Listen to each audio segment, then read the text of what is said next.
Hello, and welcome to the 19th episode of my failed franchises series, my 4th episode on the Midland Mainline operators, and the first episode of my new West Coast Mainline operators mini-series. Today, we are looking at the Central Trains franchise, the franchise which covered services across the Midlands, from places such as Cardiff, Leamington Spa, Stansted, Doncaster, Liverpool, Norwich and Birmingham, just to name a few stations that they served. Today, we will look at whether Central Trains should be deemed as failed, whether this be their contract being stripped from them, or their franchise simply being deemed poor by the public and industry. Do like, subscribe, and consider joining the channel for exclusive perks. Thank you.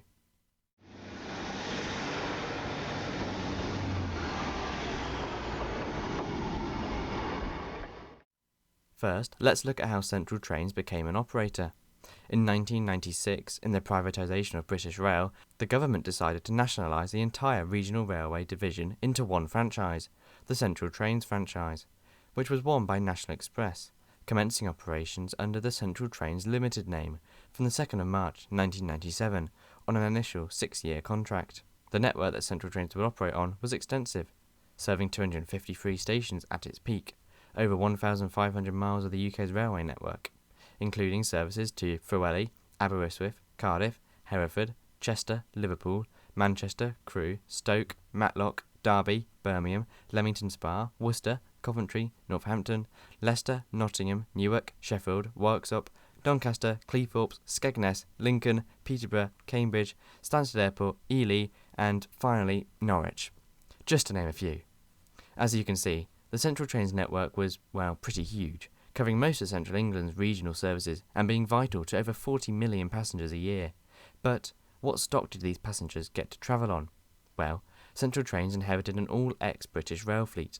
As for diesel stock, they inherited 38 Class 150s on Centro-branded services in and around Birmingham, as well as the East Midlands, 21 Class 153s for rural services across Lincolnshire and Mid Wales, as well as services in and around Birmingham and Stourbridge, 20 Class 156s for services in Wales, Birmingham and the East Midlands, including services to Skegness, and 36 Class 158s for services to Norwich, Liverpool, Birmingham, Stansted, Cardiff, Nottingham and Grimsby, later working services on the Cambrian line into Wales. As for electric stock, Central Trains inherited a much more modest fleet, including 10 Class 310s and 4 Class 312s, which worked services along the Cross City line in Birmingham, as well as Class 323s for services along the Cross City line and suburban services out of Birmingham New Street towards Birmingham International, Wolverhampton and Coventry. The Class 310s and 312s, being slam door units dating as far back as 1966, were quickly withdrawn and replaced by the Class 323s and Class 321s. The latter were shared by fellow West Coast Mainline operator Silverlink. Overall, Central Trains operated over 1,300 services per day, carrying 110,000 passengers and travelling over 60,000 miles, operating 193 stations and employing over 2,400 staff. But how could they do as an operator? Central Trains got to work immediately, ordering 33 Class 170s in 1997 for delivery by 2000. The new units, capable of reaching 100 miles an hour and fitted with full aircon and a modern, comfortable passenger saloon, were used on Central Train services, which linked Birmingham with the likes of Hereford, Shrewsbury, Nottingham, Leicester and Cardiff, allowing for the older and less suitable stock, such as the Class 156s and 153s, to be moved to less demanding routes. In 1998, Central Trains began combining services, whereby a previous service would terminate at Birmingham New Street and then form a new service elsewhere. These services were combined into one very long joint service, such as an Aberystwyth to Grimsby town service, covering the entire width of the nation. This allowed for more destinations to be available without having to add more services to the timetable, coinciding with a new Stansted Airport to Birmingham service, which commenced in May 1998. By the turn of the century, Central were enjoying a period of relatively high reliability. I say relatively, as one of the reasons Central could be classified as a failure is due to its poor performance, which we'll see later. Even during the peak of its reliability in the early 2000s, Central still had 1/6 of their services arrive over 5 minutes late or more, with just an 83% on-time score, whereas other operators were consistently in the 90s. This low punctuality came with relatively poor performance across the rail network, with complaints at a record high. A 2002 Passenger Rail Council report suggested that complaints had risen 3% over the past year, with 15,000 complaints made in March 2001 alone. Late trains, failure overcompensation, and the poor state of stations and rolling stock due to a lack of investment led to many to complain, with ticket fares rising 146%, adding to the complaints. Railtrack's issues with maintaining the track had led to Central's poor reliability, with the West Coast Mainline upgrade not helping Central, who ran many of the local trains along the main line, usually being delayed first to help fast Virgin trains past. However, for Central, the worst was yet to come. By 2001, Central had lost most of its Welsh routes, ceasing to operate to Chester, Aberystwyth and Llywelyn, now only running local services to Hereford and Shrewsbury, ending the long-distance services from mid-Wales to Lincolnshire. This came about due to a new Wales and Border franchise being formed, which incorporated most, if not all, of the services in Wales, with the new franchise taking 11 Class 158 sprinters from Central Trains. At a similar time, several of the Class 156s were transferred to One Anglia for use on their local services in and around Norwich, leading Central to acquire 21 further Class 170s from fellow operators such as sister company Midland Mainline. In 2003, Central decided to split its services into different brand names for ease of travel. Central's CityLink branding was used on the long-distance regional services, with Centro and later Network West Midlands services being the designated branding name for services throughout the West Midlands, with plain Central Trains branding used on all other routes. Although the CityLink branding was not featured on the Class 158s and 170s which operated the routes, they were featured in other branding, such as timetables for ease of understanding for passengers.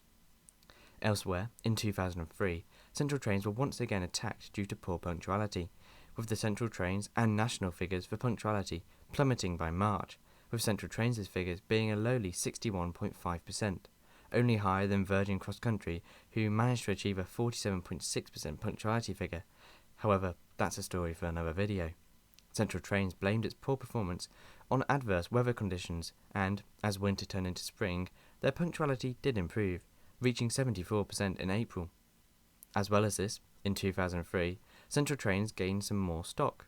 With Virgin's Voyagers coming into service, this freed up 10 HST sets, which transferred to the Midland Mainline operator, which then freed up 4 their Class 170 Turbostars, which could thus be used on the Coventry to Nottingham routes.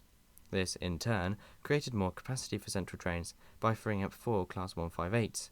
These were used to bolster the remaining Class 158 fleet, creating 8 free-car units by attaching the carriages from the 4 aforementioned 158s onto other Class 158s in the fleet, these designated as Class 158-9s. In 2004, Central unveiled new plans to introduce new departure screens at its stations. These would include sensors on the tracks, which could work out the progress of trains automatically rather than being relayed by staff using phones, which was previously the norm. Although something that we would take for granted today, for 2004 this was new technology, and the trials at Wellington and Telford in Shropshire were a success, leading to Central rolling out the new technology across the network.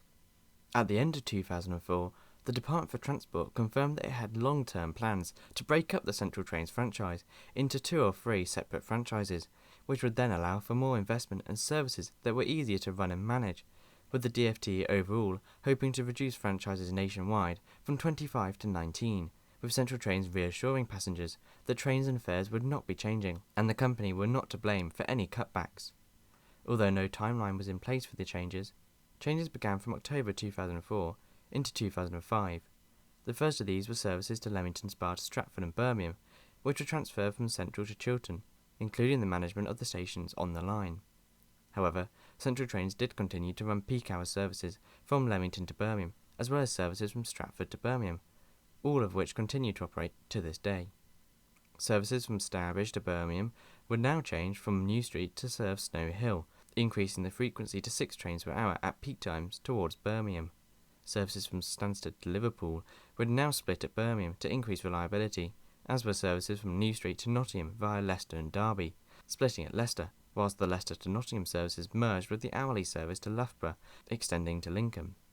Trent Valley services on the West Coast Mainline that ran from Stafford to Nuneaton and Rugby were discontinued due to driver shortages, as were the services from Birmingham to Stafford via Walsall, cut back to Rugeley.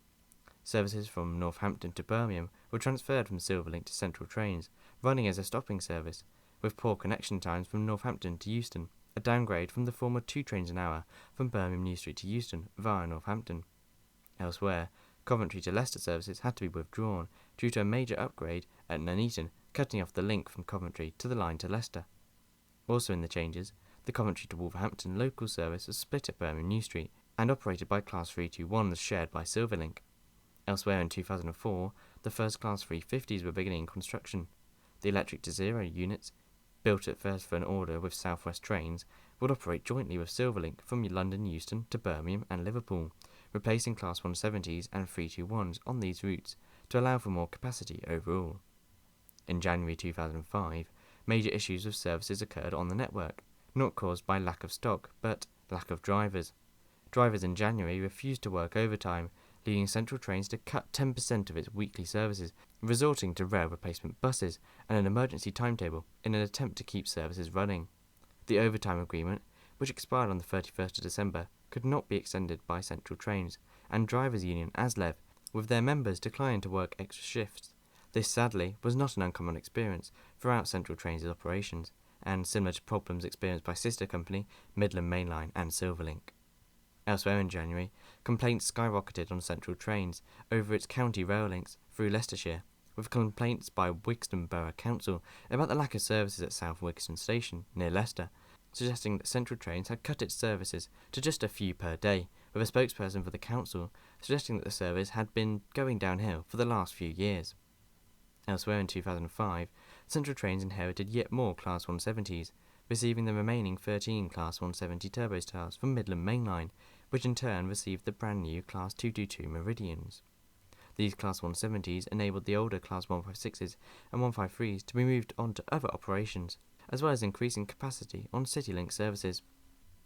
By the end of 2005, despite Sunday overtime workings with ASLEV being resolved in the meantime, the services were not improving. Central were fined £11 million in December due to poor performance and unreliability, with a new December timetable coming into service to try and boost punctuality. Central Trains would run fewer services in the East Midlands to towns such as Beeston, Radcliffe and Bingham to try and increase reliability.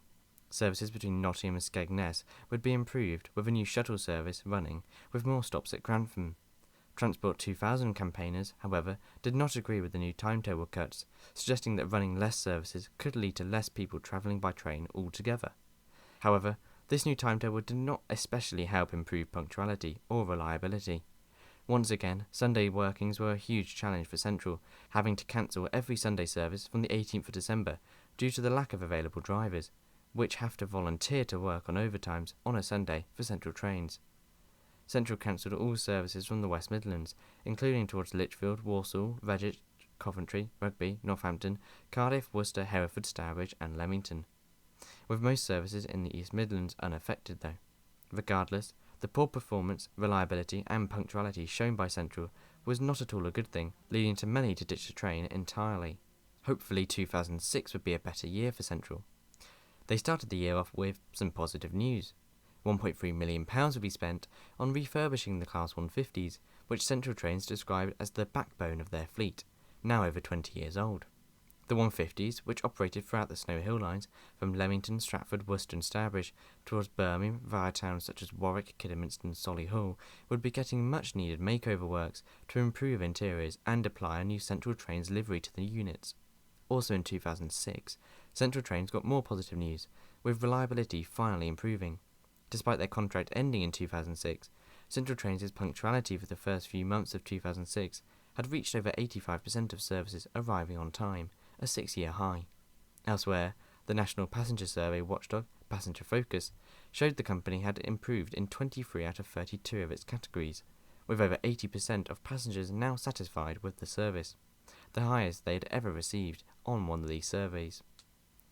To celebrate, Central Trains were given an extended contract, just for a few months, until November 2007, whilst the Department for Transport planned to dismantle the Central Trains franchise. From November 2007, there will be 3 new franchises: the East Midlands franchise, the Cross Country franchise, and the West Midlands franchise, with Central, Silverlink and Virgin Cross Country being absorbed into these 3 franchises. Despite their contract coming to an end, Central still wanted to end on a high, cracking down on fare dodging in the summer of 2006, with 246 people prosecuted after being caught by inspectors on Central Trains. Central put up new posters to discourage fare dodging, which had cost the company over £1 million in lost revenue in 2005. This followed a name and shame scheme in 2006, with Central confirming that they had fined 2,000 people over £420,000 in the campaign. Russell Price, head of the Revenue Protection Service, suggested that they wanted to turn on the heat on those who try to dodge fares.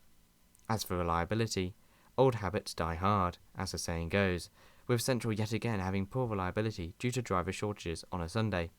In December 2006, Central reported an exceptional number of drivers decided that they would not be going into work, with services at Nottingham, Skegness, Birmingham and Lincoln affected, with buses replacing trains. Once again, Central could not agree working hours with the voluntary workings, harming them yet again.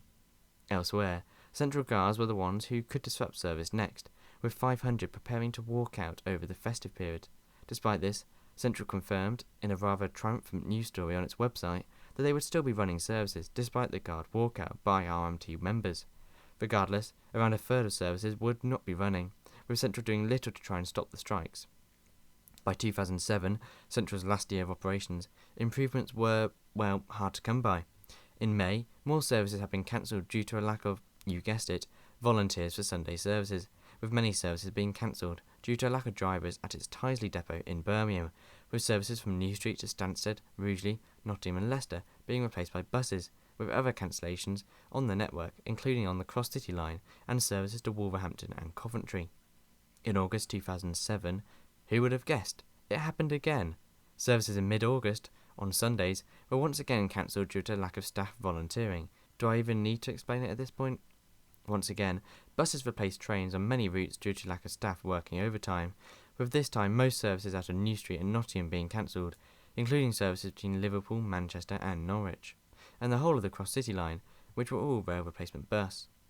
And so, Central trains ended on a high, with punctuality falling again. By the 11th of November 2007, they had ceased operations, disbanding into 3 new companies: London Midland, for services out of Euston towards New Street, Liverpool, the Cross City line, and services towards Crewe, Rugeley and Stoke, replacing all Silverlink services too. Cross Country by Arriva would inherit the Central CityLink services from New Street to Cardiff, Nottingham, Leicester and Stansted, whilst the remaining routes would form the new East Midlands franchise, including Midland Mainline services from London St Pancras. So, should Central trains be classified as a failed franchise? Personally, probably yes. The lack of adequate Sunday services due to poor planning is unforgivable, with Central still running practically the same fleet as it had when it started the franchise. A lack of investment in rolling stock stations and services had led to cuts across the network, and industrial action, which was practically celebrated by Central, was not uncommon. Probably the largest setback for Central was its disastrous punctuality figures, rarely reaching over 80%, and sometimes was as low as 60% due to its lack of staff and poor reliability on its ageing rolling stock. But what do you think? Am I being too harsh on Central trains, or were they a bad operator and thus a failed franchise? Well, let me know in the comments below. Do consider liking, subscribing and join the channel. Special thanks to my first class member, Callum Martin Bell, Business Zone members Andrew Bowen, Anthony Harris, Anthony James Moore, Connor Grieg, Craig Mitchell 43 and Lewis C21, as well as my standard class members, including Jack's Railway Secrets, who has been a member for over 6 months now, and Deva Rooney for his donations and membership. Thank you. You can get your name on this list from as little as £2.99 a month, and it really does help me to make my videos. Also, a huge thank you to those who let me use their footage for today's video, who without, this video would be practically impossible. Thanks so much for watching. Check out my Twitter, Discord server and Instagram in the links below, and I'll see you soon. Goodbye.